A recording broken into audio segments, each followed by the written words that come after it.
여러분이 이 상태가 된다면 손 하나 까딱하지 않고도 원하는 것을 이룰 수 있습니다. 지금까지 지구상에서 일어나지 않았던 일이라고 해도 내일 일어날 수 있는 것입니다. 인간에게는 그 일이 일어나게 할 수 있는 능력이 있습니다. 따라서 무엇이 가능하고 무엇이 불가능한지는 여러분이 관여할 바가 아닙니다. 그것은 자연의 몫입니다. 여러분이 이것만 할 수 있다면 여러분 자신이 바로 칼파브릭샤, 즉 소원을 이뤄주는 나무가 됩니다. 안녕하세요. 성공을 듣다입니다. 상상의 현실이 된다. 많이 들어보셨을 텐데요. 하지만 단순히 상상만 한다고 현실이 될까요? 인도의 영적 지도자이자 현자인 사쿠르는 우리의 몸과 마음, 감정 에너지를 어떻게 다루냐에 따라 여러분의 생각이 현실이 될지 아니면 단순히 공허한 생각으로만 남을지를 결정한다고 하는데요. 이번 영상은 사쿠르의 인사이트를 통해 우리가 원하는 소망을 어떻게 현실로 만들 수 있는지 살펴보도록 하겠습니다. 그럼 바로 시작하겠습니다. 인간이 이 지구상에서 창조한 모든 것은 본질적으로 우리의 마음속에서 먼저 만들어졌습니다. 여러분이 보는 모든 것, 즉 이 행성에서 인간이 만들어낸 모든 것은 먼저 마음속에 표현된 다음 외부 세계로 드러났습니다. 우리가 이 행성에서 한 멋진 일들과 끔찍한 일들 모두 인간의 마음에서 비롯된 것이죠. 그러므로 우리가 이 세상에서 무엇을 창조하느냐에 관심이 있다면 먼저 우리 마음에서 올바른 것을 창조하는 방법을 배우는 것이 매우 중요합니다. 만약 우리가 자신의 마음을 원하는 대로 다스릴 수 없다면 우리가 세상에 만들어내는 것들도 무계획적이고 우연적인 것이 될 겁니다. 따라서 우리가 원하는 방식대로 마음을 조절하는 방법을 배우는 것은 우리가 원하는 방식으로 세상을 만드는 데 기초가 됩니다. 요가 법칙에는 놀라운 이야기가 있습니다. 어느 날 한 남자가 산책을 나섰습니다. 긴 산책을 했죠. 그러다 우연히도 지상 낙원에 들어갔어요. 오래 걷다 보니 조금 피곤해져서 피곤하다. 어딘가에서 쉬고 싶다. 라고 생각했죠. 그러곤 그는 주위를 둘러봤어요. 주위에는 멋진 나무 한 그루가 있었고 그 아래에는 푹신한 잔디가 깔려 있었어요. 그는 그곳에 가서 고개를 숙이고 잠을 잤습니다. 몇 시간 후 그는 충분한 휴식을 취하고 일어났고 나는 충분히 쉬었지만 배가 고프다. 뭐라도 먹고 싶다. 라고 생각했습니다. 그리고 그는 먹고 싶은 음식들을 떠올려 보았는데 어찌된 일인지 그 모든 음식들이 바로 눈앞에 차려져 있었습니다. 배가 고픈 사람이 무엇을 물어보겠습니까? 그래서 그는 차려진 음식을 먹었죠. 음식에 대한 어떤 주저함이나 의심 없이 단순히 현재의 욕구를 충족시키기 위해 음식을 먹었습니다. 배를 채우고 나서 그는 배부르다. 뭐 좀 마실 게 없을까? 라고 생각했습니다. 그러고는 평소에 마시고 싶었던 모든 술과 음료들을 떠올렸더니 그 모든 것들이 즉시 눈앞에 나타났습니다. 그래서 그는 그냥 마셨죠.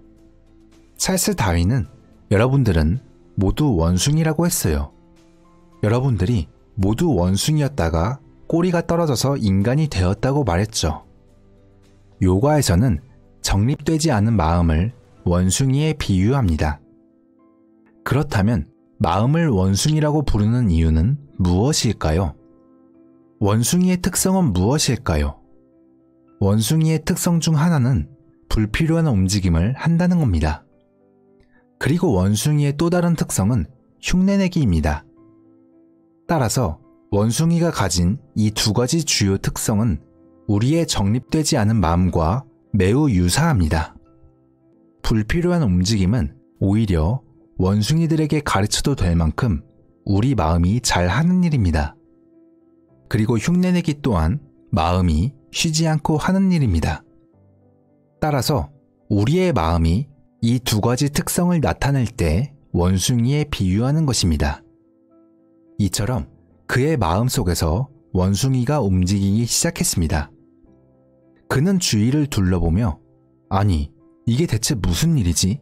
음식을 원하면 음식을 주고 술을 달라면 술을 주고 여기 어디인가 귀신이 있는 게 틀림없어 라고 생각했습니다.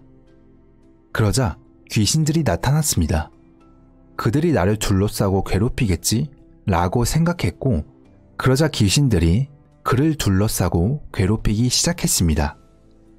고통 속에서 소리치던 그는 아, 귀신들이 나를 죽일 거야 라고 말했고 진짜로 죽어버렸습니다. 그는 좀 전에는 자신이 운이 좋은 사람이라고 생각했습니다. 문제는 그가 칼파브릭샤, 즉 소원을 들어주는 나무 아래에 앉아 있었다는 것입니다. 음식을 요청하면 음식이 오고 술을 원하자 술이 나타났고 귀신을 떠올리자 귀신이 왔죠. 고문을 생각하니 고문이 왔고 죽음을 떠올렸더니 죽음이 찾아왔습니다. 잘 정리된 마음, 즉 샤묵티 상태에 있는 마음을 칼바브릭샤에 비유합니다. 우리의 마음을 정돈된 상태로 만들면 그것은 이어서 인체 시스템 전체를 정렬시켜줍니다. 여러분의 몸, 감정, 에너지 등 모든 것들이 그 방향으로 정렬되죠. 만약 여러분의 이 네 가지 영역들, 즉 몸, 마음, 감정, 그리고 근본적인 생명 에너지가 한 방향으로 정렬되면 여러분이 이러한 상태가 된다면 원하는 게 무엇이든 간에 손가락 하나 까딱하지 않아도 실제 현실로 일어납니다. 여기에 행동이 추가되면 좀 더 도움이 됩니다. 하지만 아무런 행동을 하지 않고도 이 네 가지 영역들을 한 방향으로 정렬시켜 일정 기간 동안 그 방향이 흔들리지 않도록 유지할 수만 있다면 여러분의 소망을 현실로 만들 수 있습니다. 하지만 바로 지금 여러분의 마음이 가진 문제는 매 순간 마음이 방향을 바꾼다는 데 있습니다. 이는 마치 여러분이 어딘가를 향해 길을 나섰는데 두 걸음 걸을 때마다 방향을 바꾸는 것과 같습니다. 이런 상황에서는 목적지에 제대로 도착할 확률은 극히 낮을 것이며 설령 도착한다 해도 그건 우연에 의한 결과일 것입니다. 따라서 우리 마음을 정렬하고 현재 이 순간 여러분의 이 네 가지 기본 영역들이 한 방향으로 정렬되면 여러분이 이것만 할 수 있다면 여러분 자신이 바로 칼파브릭샤, 즉 소원을 이뤄주는 나무가 됩니다. 여러분은 어떤 사람들은 자기가 무언가를 원하면 기대보다 훨씬 더 큰 걸 얻는다는 이야기를 들어봤을 겁니다. 일반적으로 이런 일은 믿음이 강한 사람들에게 일어납니다. 예를 들어 여러분이 집을 짓고 싶다고 가정해 보겠습니다. 여러분은 집을 지으려면 몇 억은 있어야 하는데 내 수중에는 몇백만 원 뿐이네 불가능하겠어 라고 생각합니다. 불가능하다 라고 말하는 순간 사실상 난 그것을 원하지 않는다 라고 말하는 것입니다. 한편으로는 무언가를 원하는 욕망을 일으키고 또 다른 한편으로는 난 그걸 원하지 않아 라고 말하는 거죠. 따라서 이러한 갈등 속에선 원하는 일이 이루어지지 않을 것입니다. 신이나 사원 혹은 다른 어떤 것에 믿음을 가진 사람, 즉 마음이 단순한 사람들이 있습니다. 믿음은 이렇게 마음이 단순한 사람들에게만 효과를 발휘합니다. 생각이 지나치게 많은 사람들에게 믿음의 효과는 전혀 없습니다. 자신이 믿는 신이나 사원 혹은 무엇이 되었건 아이와 같이 단순하고 순수한 믿음을 가진 사람은 사원에 가서 이렇게 말합니다. 저는 집을 갖고 싶지만 방법을 모르겠습니다. 신께서 부디 집을 만들어주세요. 지금 이 사람의 마음속에는 부정적인 생각이 전혀 없습니다. 이루어질까? 안 될까? 가능할까? 불가능할까? 같은 의심은 전혀 없습니다. 이런 생각들을 단순히 믿음 하나로 완전히 없애버린 것입니다. 이제 그는 신이 자신을 위해 집을 만들어줄 것이라고 굳게 믿으며 그저 그 믿음이 현실이 될 것이라고 확신합니다. 그럼 신이 와서 집을 지어줄까요? 아니요. 신은 여러분을 위해 손가락 하나 까딱하지 않으실 겁니다. 여러분이 신이라고 부르는 건 바로 창조의 근원입니다. 그분은 이미 창조의 주체로서 경이로운 결과물을 만들어냈습니다. 그건 의심의 여지가 없습니다. 이것보다 더 훌륭한 창조물을 생각해낼 수 있나요? 지금 우리 앞에 있는 것보다 더 나은 걸 상상할 수 있는 사람이 있나요? 그래서 창조주는 자신의 역할을 훌륭하게 해냈습니다. 여러분이 원하는 대로 삶이 펼쳐지기를 바라는 이유는 바로 그 소망이 여러분의 행복과 웰빙의 핵심이기 때문입니다. 만약 여러분이 행복하지 않다면 그 이유는 삶이 여러분이 원하는 대로 진행되지 않고 있기 때문입니다. 삶이 여러분이 원하는 방식대로 펼쳐지지 않으면 행복하지 않은 거죠. 반대로 삶이 여러분이 바라는 방식대로 펼쳐지면 행복해합니다. 그 정도로 간단합니다. 그러니 삶이 여러분이 원하는 대로 펼쳐지게 하려면 먼저 스스로가 생각을 어떻게 하는지, 그 생각에 얼마나 집중하는지, 그리고 여러분의 생각이 얼마나 안정적인지를 살펴보세요. 또한 여러분의 생각 과정 속에 얼마나 많은 울림이 있는지도 중요합니다. 이 모든 요소들에 따라 여러분의 생각이 현실이 될지 아니면 단순히 공허한 생각으로만 남을지를 결정합니다. 혹은 부정적인 생각 과정을 일으켜 생각이 실현되지 못하게 하는 방해 요소를 만들어내는지에 따라 결과가 결정될 것입니다. 가능한 것과 불가능한 것을 구분하는 것이 인류를 망치고 있습니다. 무엇이 가능하고 아니고는 여러분이 관여할 바가 아닙니다. 그건 자연의 몫입니다. 여러분이 할 일은 여러분이 바라는 방향으로 그저 최선을 다해 노력하는 것입니다. 지금 여러분에게 2개의 간단한 질문을 드릴 테니 잘 듣고 대답해 보세요. 지금 여러분이 앉은 자리에서 공중으로 날아오를 수 있나요? 아니라고 대답하겠죠. 그럼 지금 앉아있는 자리에서 일어나 걸을 수 있을까요? 그렇다고 할 겁니다. 나는 건 안 되고 걷는 건 된다고 하는 이유는 무엇인가요? 그 이유는 지금까지 살아오면서 여러분은 여러 번 일어나서 걸어본 경험이 있기 때문입니다. 반면 한 번도 공중으로 날아오른 적은 없죠. 이것은 무엇을 의미할까요?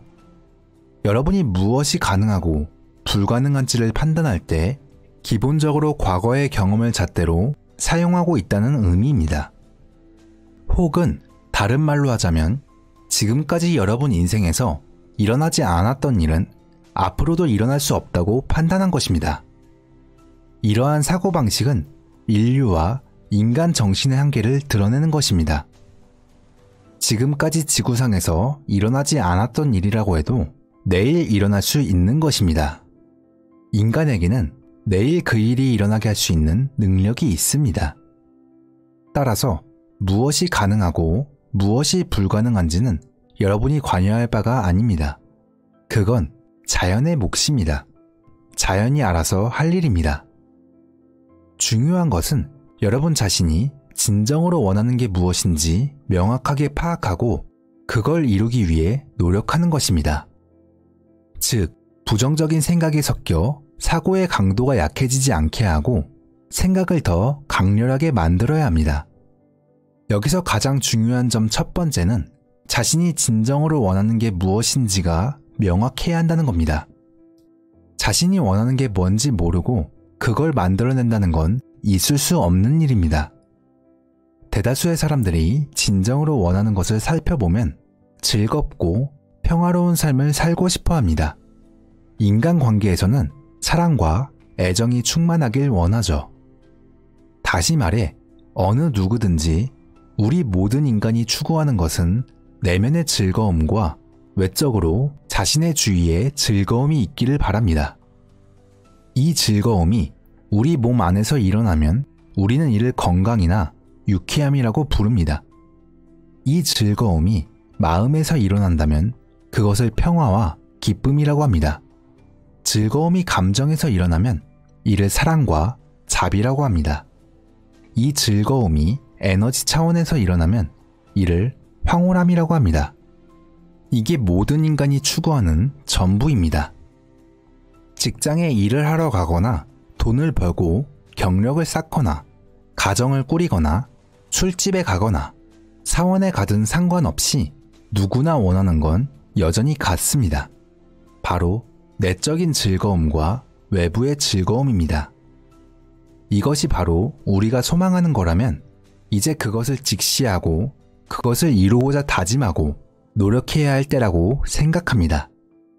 자, 여러분 자신이 평화적인 존재, 기쁨의 존재, 사랑의 존재, 즉 삶의 모든 면에서 즐거운 인간 존재가 되길 바란다면 이 세상 또한 평화롭고 사랑이 넘치고 즐거운 곳이길 바라시죠?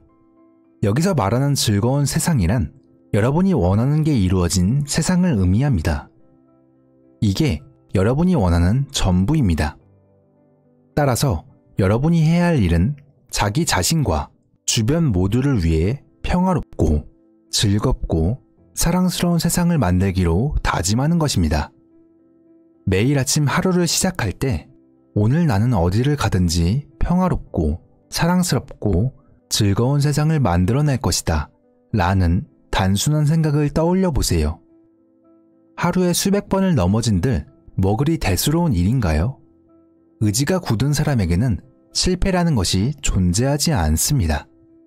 100번 넘어지면 100가지 교훈을 얻을 것입니다.